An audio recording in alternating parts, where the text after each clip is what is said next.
Sométase toda persona a las autoridades superiores, porque no hay autoridad sino de parte de Dios, y las que hay por Dios han sido establecidas.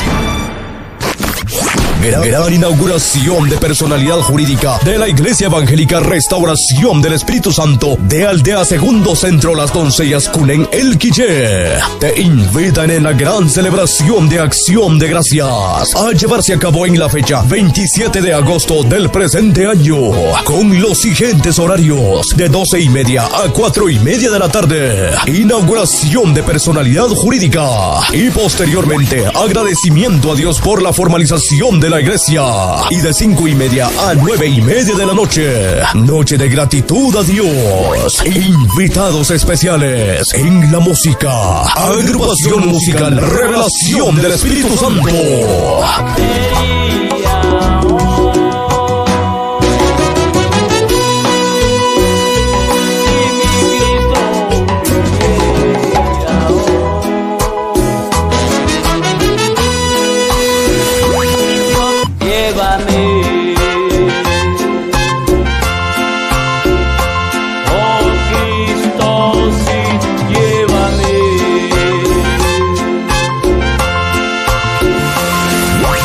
Solistas: Dominga Pérez, María Tiquiram Tum, Catarina López Tum, Candelaria Tiu Tiquiram, Adelia Vázquez y Juana Tu Tiquiram.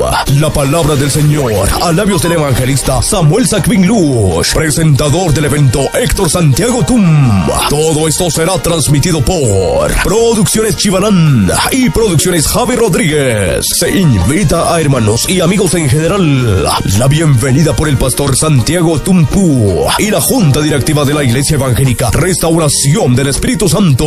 Para todos los presentes habrá alimentación material.